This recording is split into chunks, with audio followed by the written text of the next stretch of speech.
Le chrome lui-même, l'élément chrome, le minerai de chrome est connu depuis l'Antiquité. L'exploitation du chrome en Nouvelle-Calédonie débute en 1901 à Kiebagi.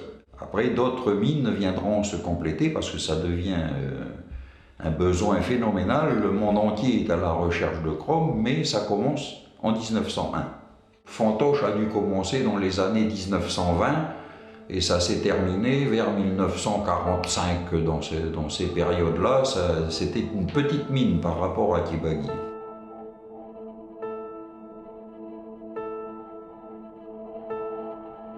Le massif de la Kiebagi, mondialement connu pour la richesse de son sous-sol, abrite de nombreuses mines de chrome, élément indispensable à la fabrication de l'acier inoxydable. Mon père fait partie de ces Italiens venus en Nouvelle-Calédonie pour travailler à la mine Chagrin. D'autres membres de ma famille ont vécu à Fantoche. C'est l'histoire de ces villages oubliés que je vous propose de découvrir maintenant.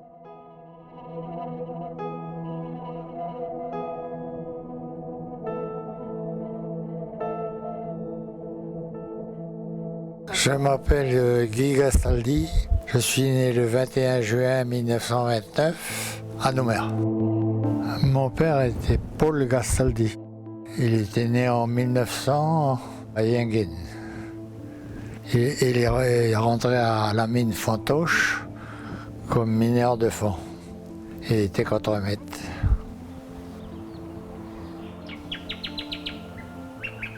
Je m'appelle René-Jacques Guépy. Je suis né le 11 décembre 1934. J'ai été conçu à la Fantoche. Guy et René-Jacques se rappellent que 80 ans auparavant, ils partageaient le même terrain de jeu au village de la mine Fantoche.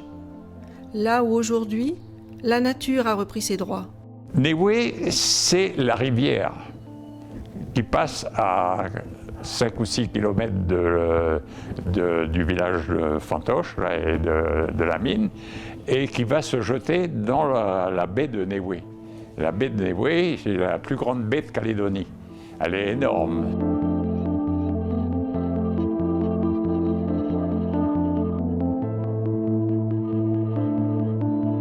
Nous, on disait qu'on était à Néoué parce que Fantoche nous chagrinait. Fantoche, ça fait pas sérieux.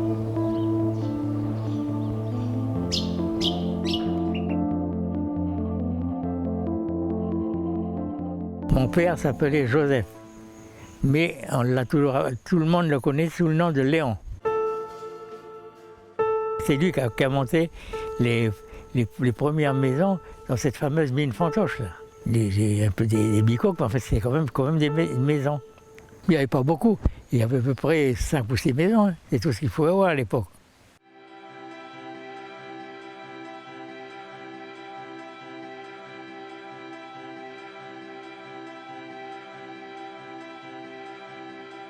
Mon papa, il était toujours à cheval, il faisait tout ce qu'il faisait, il faisait à cheval.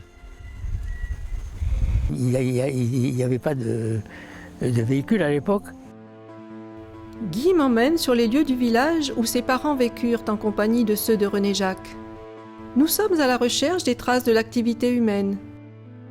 Mais rien ne subsiste hormis ces magnifiques palmiers dattiers, complètement incongrus dans le paysage nord-calédonien, et quelques dalles, qui semblent invincibles à l'action du temps qui passe.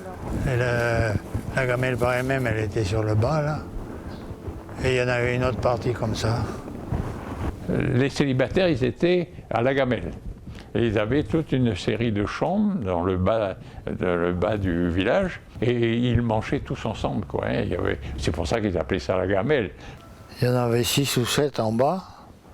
La gamelle du haut, il devait être 4 ou 5 aussi.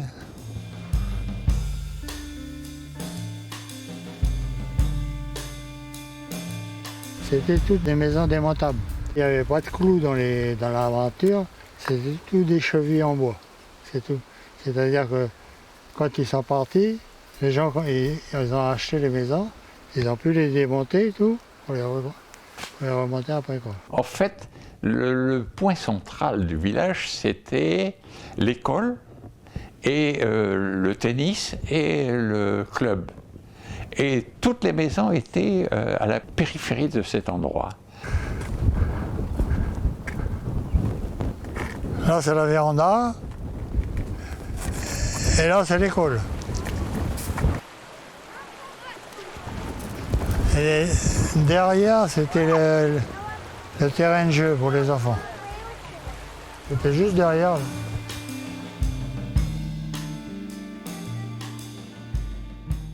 Alors, le terrain de tennis, il doit être plus haut là. Ah, on va essayer de passer plus haut. Moins de brousse peut-être.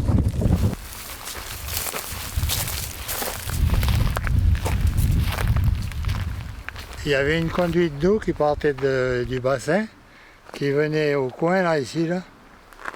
Et tout le dessous, c'était tuyauterie. L'eau faisait tout le long. C'est avec la dalle était toujours fraîche. Quoi.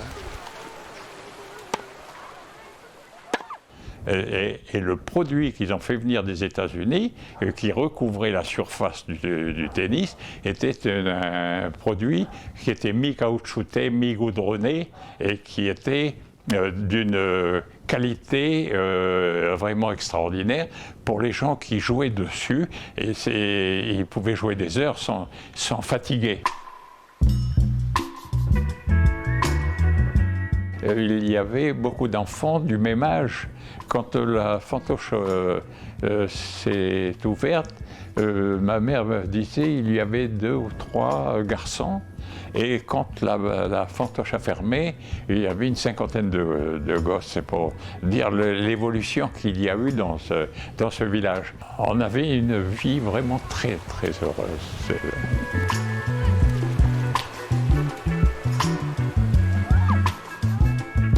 La ferraille, c'était un grand poteau, un pivot, avec des roulements de chat en bas et en haut.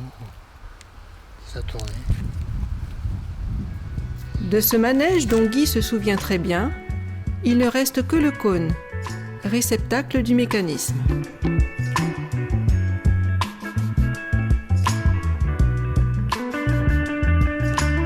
Tout le monde se réunissait pour aller faire ses courses, pour aller chercher de la viande, pour aller chercher ceci, cela.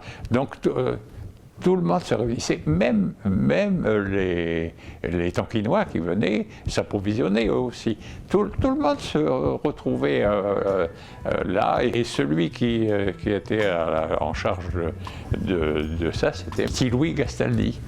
C'était lui le patron là-dedans. En plus de ce magasin, le village comptait une boulangerie et un livreur de lait ambulant qui passait tous les jours. Il arrivait avec son cheval et avec tous ses litres de lait sur le dos. Ma mère prenait beaucoup de lait. Donc elle a acheté 4 litres de lait pratiquement par jour. Parce qu'elle faisait beaucoup de choses avec. Elle faisait son beurre, elle faisait, parce qu'on a du beurre frais, on n'en avait pas, on avait du beurre en boîte. Les Tonkinois étaient à part. Ils avaient, eux, ils étaient près de la mine, parce que c'était plus court pour eux, parce qu'ils y allaient à pied aussi. Ils avaient construit leur maison, il y avait même une chapelle, une jolie chapelle là-bas.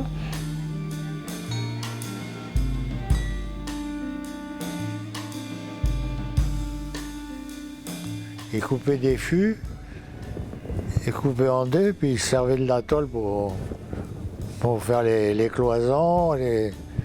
C'était des bricoleurs, quoi, hein, mais c'est eux qui faisaient leur maison.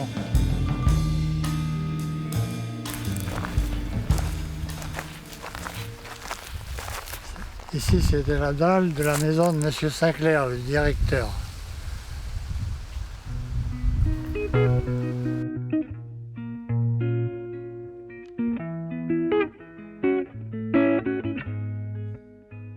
Le chemin qu'utilisaient les ouvriers pour se rendre à la mine est maintenant clôturé. Nous escaladons un portail pour atteindre l'entrée des galeries autrefois grouillantes d'activité.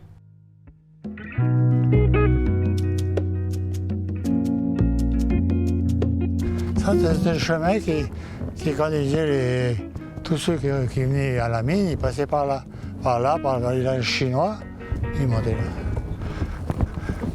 Parce qu'à l'époque, il n'y avait pas de voiture. Hein.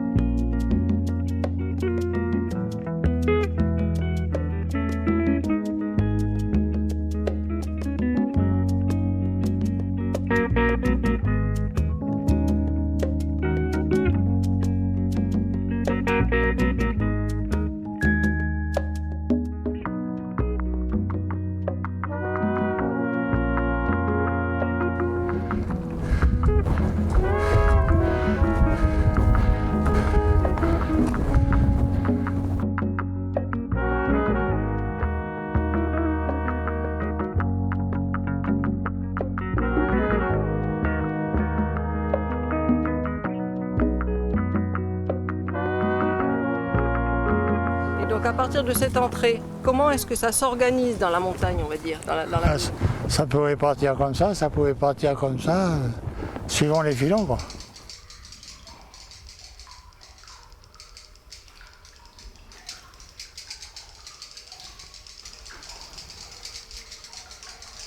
À l'époque, le trou, il a été fait au pic à la pioche, quoi.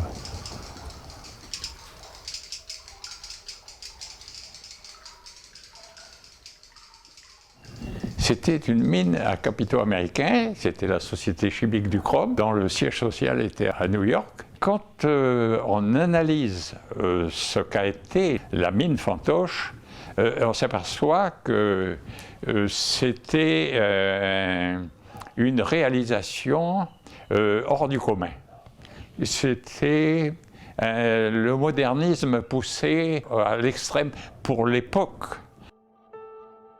Mon grand-oncle Paul Guépy, le bras droit du directeur, rend possible l'installation des machines américaines commandées par M. Perkins. Elles fonctionnaient en courant continu, tandis que l'électricité de la mine était en courant alternatif. M. Lérand, son beau-frère, féru d'électricité, était l'homme de la situation. Et donc il est venu, il a donné la main à mettre en place toutes les installations électriques. Et le seul qui était capable de le faire marcher à l'époque, c'était le père Lérand.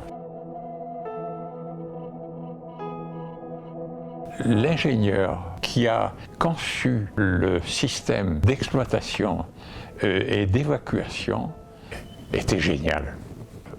Il est allé chercher le minerai dans le fond de la mine, il l'a remonté, il est sorti de la mine avec des petits wagons, avec une petite locomotive électrique qui tirait ces wagons, qui les emmenait à une trémie, en communication avec un va-et-vient qui allait à une trémie de triage.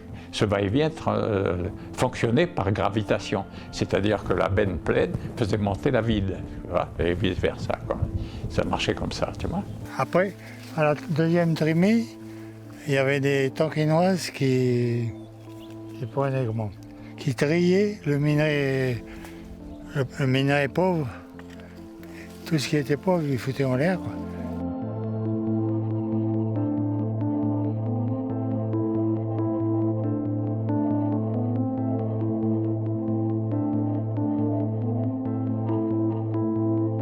À la fin de la mine, ils avaient installé des tabascous au quai qui, elles triaient carrément le chrome bon et le chrome pas bon.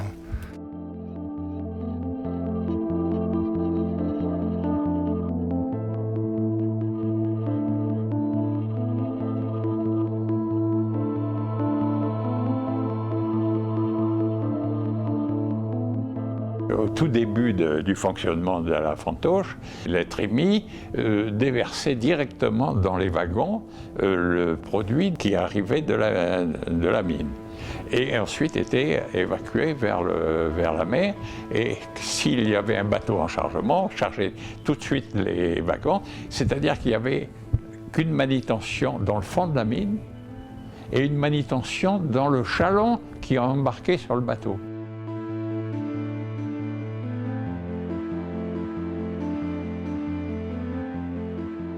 Il y avait les deux pétrolettes, la Jeanne et le Météore. Alors quand il y avait des chalands à déplacer, vous voyez, et tout ça, c'était eux, avec les Mélanésiens, là, qui faisaient ça, quoi.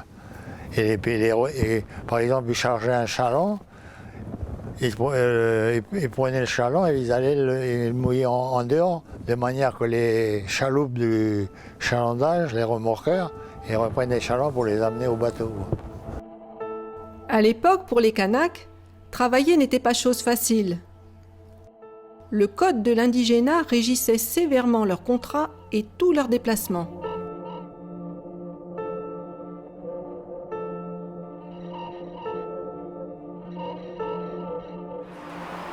Je m'appelle Pierre Pekado Wamou.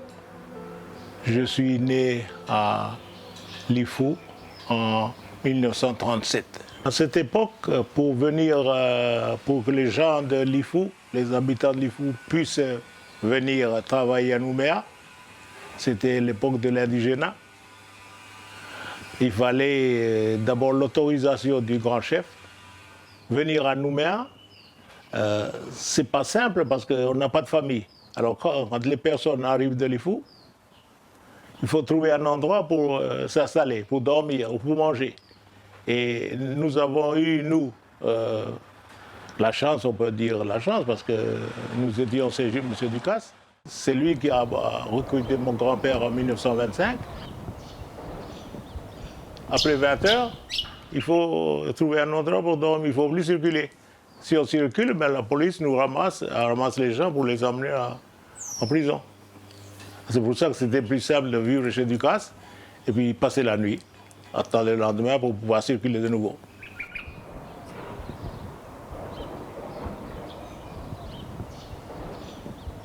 Et arrivé à Nouméa, soit ils sont pris au nord, dans les mines. La même chose, il faut partir au nord, signer un autre contrat avec le patron de la mine pour la durée de son séjour dans le nord. Soit à Pagoumène, ou soit à Chagrin, ou toutes les mines qui étaient ouvertes à l'époque, mines de chrome. Moi, j'ai eu mes 2 oncles qui étaient jeunes à l'époque. Ils se sont installés là-haut, ils ont signé le contrat. Ils sont restés dans le nord. Ils ont dû renouveler le contrat année après année. Ils sont tous les 2 morts là-haut. On les a enterrés là-haut. Je m'appelle Janine Bouteille. Je vis à Chagrin depuis plus de 30 ans. Je suis la gardienne des lieux. Chagrin, c'est une mine de chrome où Tonkinois et Italiens ont beaucoup travaillé. C'est d'ailleurs eux qui ont fait ces tunnels que vous voyez là.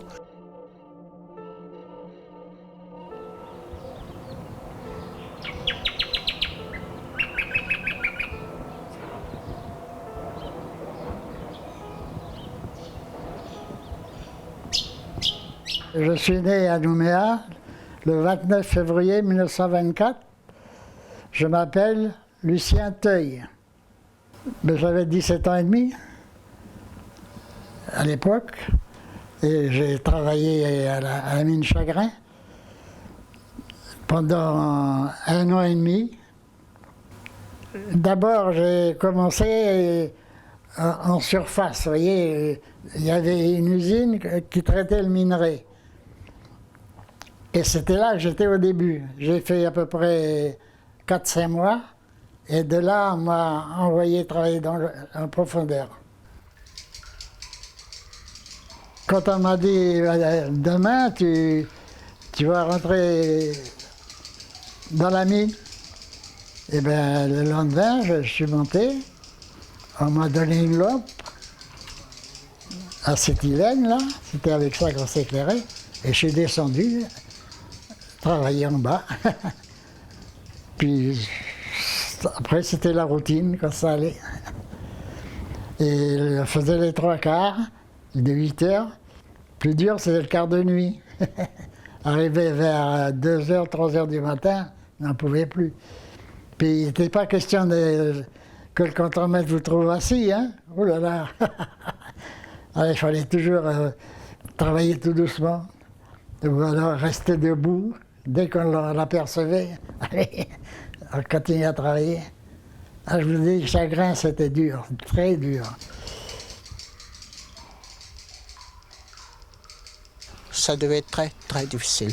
Alors ici, on va dire que ces différentes communautés qui ont travaillé ici, ça a été les Tonkinois, aujourd'hui on les appelle les Vietnamiens. On a des Italiens qui étaient des constructeurs, hein, pour ne pas changer, ils ont toujours été dans le monde pour construire. Hein. Et on a aussi des Mélanésiens qui travaillaient, mais à l'extérieur des tunnels. Les tunnels, les montagnes, c'est tabou chez nous. Et donc, c'était respecté. Hein, mais seulement, ils étaient bons travailleurs pour faire des routes, couper le bois et tout ça, ils étaient là. Il y avait aussi 2 ou 3 personnes de Lifou qui venaient se mêler aux autres ici pour travailler. À l'époque, on nous expliquait que les Mélanésiens de Gomène, de Pagoumène, de Ouégoua, ils n'avaient pas la volonté de travailler dans les mines parce que c'était en fonction des croyances qu'ils avaient à l'époque. Ils ont peur d'aller au fond de la mine. C'était assez difficile pour les patrons, pour les recruter, et puis ensuite les envoyer au fond de la montagne. Alors c'est beaucoup plus facile pour nous, pour les Lifou, c'est pour ça à l'époque, c'était beaucoup plus les gens de l'IFO qui étaient recrutés parce qu'ils acceptaient de venir travailler au fond de la mine. Il n'y avait pas d'influence de quoi que ce soit parce qu'ils ne croyaient pas aux esprits malfaisants qui vivaient dans les montagnes. Ils ne parlent pas beaucoup les Vietnamiens, mais ils ont souffert. Hein. Il y a beaucoup de choses que j'ai su moi en ayant la fréquentation. Je comprends beaucoup de choses aujourd'hui.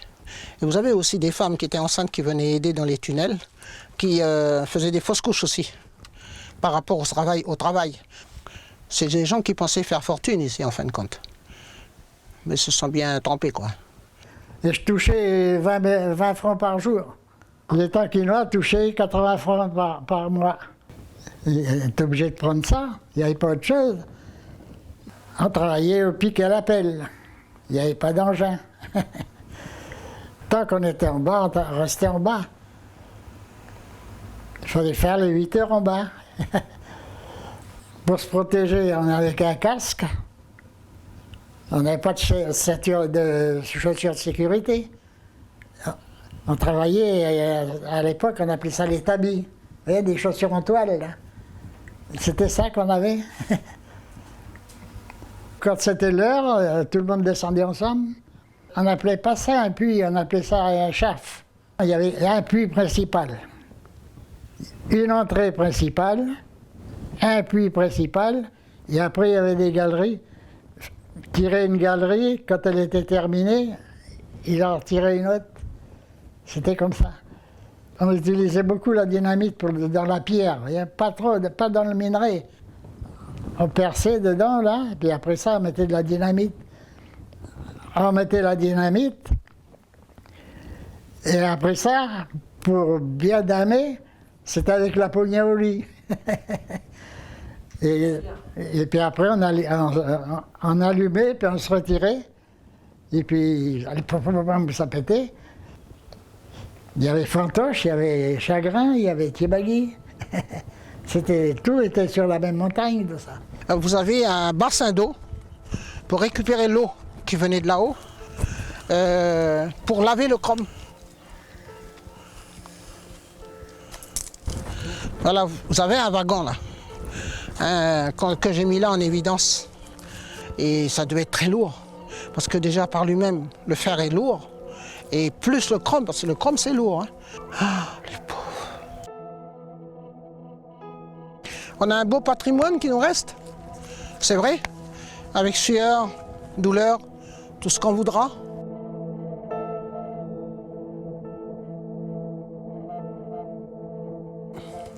Ce que j'ai envie de dire, c'est grâce à tous ces vieux-là que le pays a été développé comme ça. Ils ont eu la misère. Voilà, c'est des personnes qui ont travaillé très dur. Mais quelque part, il faut en faire un devoir de mémoire de toutes ces choses, de toutes ces ethnies qui ont travaillé ici. Parce que c'était vraiment une vie très, très difficile. Et moi, je rends hommage à tous ces gens qui sont venus ici.